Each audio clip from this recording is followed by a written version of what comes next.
Hello friends, नमस्ते। आप लोगों का Hindi by Birju sir YouTube channel पे स्वागत है, वेलकम है।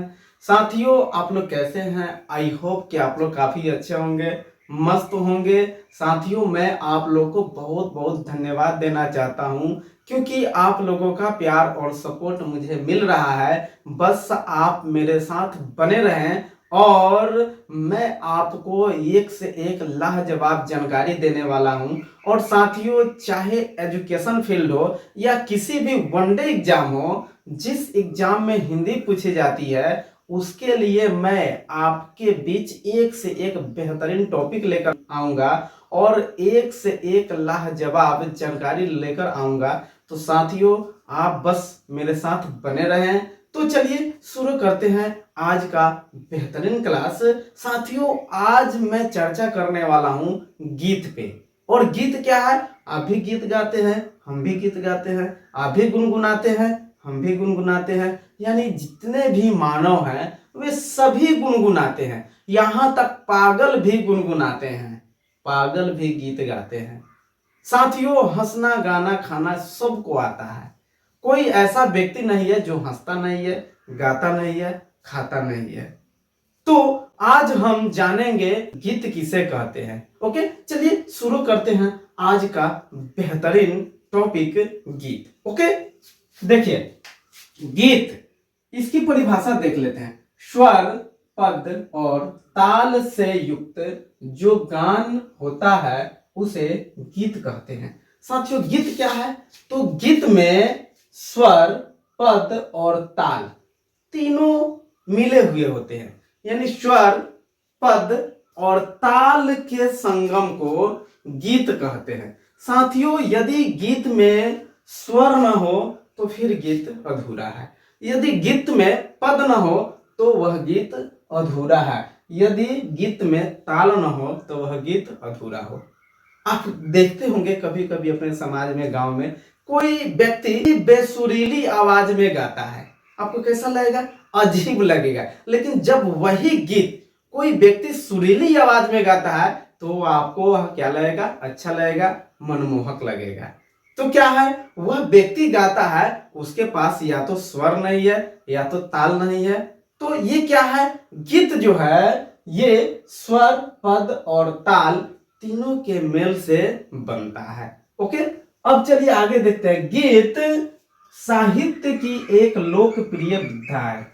गीत क्या है? साहित्य की एक लोकप्रिय विद्या है। ओके, फिर देखते हैं, इसमें एक मुखरा तथा कुछ अंतरे होते हैं। गीत में एक मुखरा होते हैं और कुछ अंतरे होते हैं। अब आपके सामने क्या आया? मुखरा।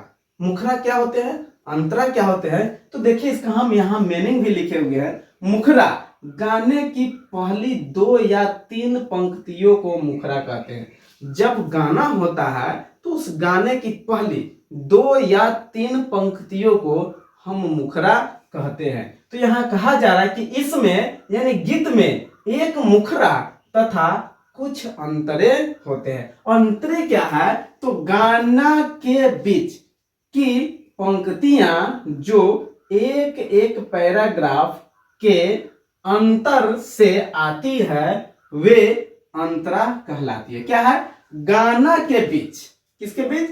गाना के बीच पंक्तियां जो एक एक पैराग्राफ, क्या एक एक पैराग्राफ के अंतराल से आती है उसे हम क्या कहते हैं? अंतरा कहते हैं।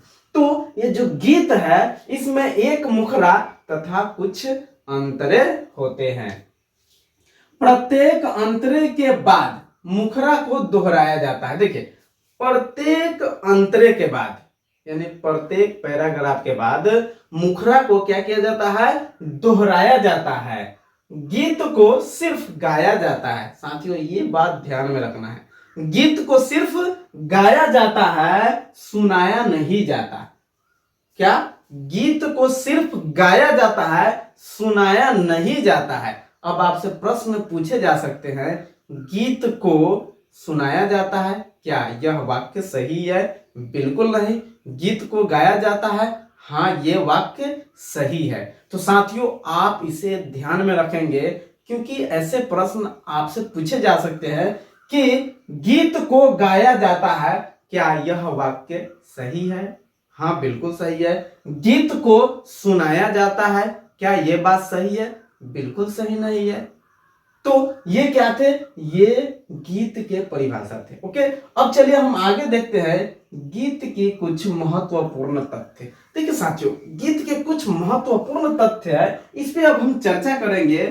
क्या है गीत? यानी इसे गाया जा सकता है। गीत को क्या किया जा सकता है? गाया जा सकता है, यानी गीत गाया भी जाता है, तो इसे गाया जा सकता है। दूसरी बात क्या है? यह भावना के चरण तीव्रता में लिखे जाते हैं। गीत क्या है? भावना के चरण तीव्रता में लिखे जाते हैं। साथियों, ये जो गीत है ये भावनाओं को उजागर करती है, ये भावनाओं के बारे में लिखी जाती है। ये हमारी भावना, आपकी भावना, किसी की भावना के बारे में ये क्या किए जाते हैं? लिखे जाते हैं। तो गीत क्या है?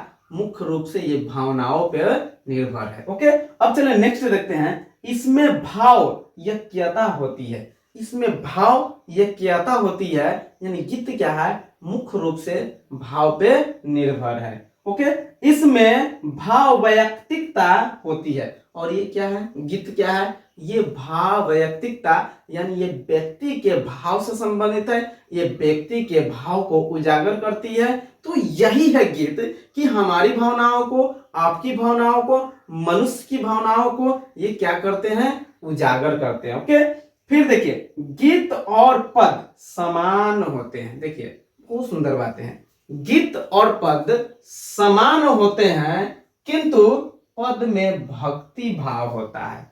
पद में क्या होता है?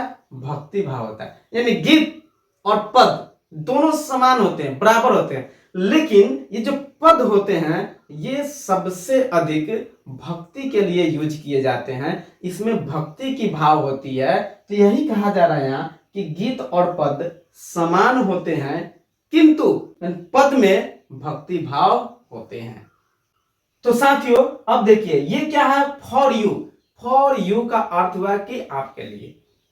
मैं आपके लिए एक लाजवाब प्रश्न लेकर आया हूं, और इस प्रश्न का आप लोग अधिक से अधिक कमेंट बॉक्स में आंसर देने का प्रयास करें।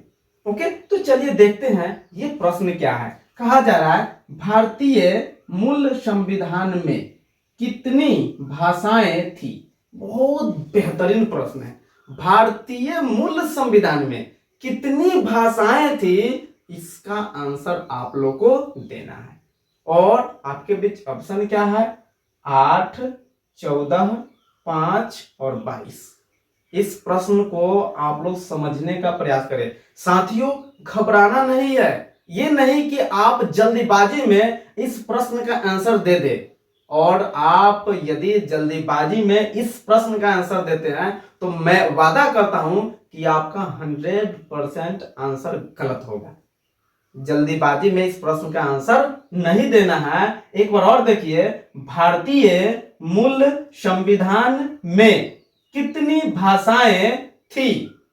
तो मित्रों, आपके बीच ऑप्शन है 8, 14, 5 और 22।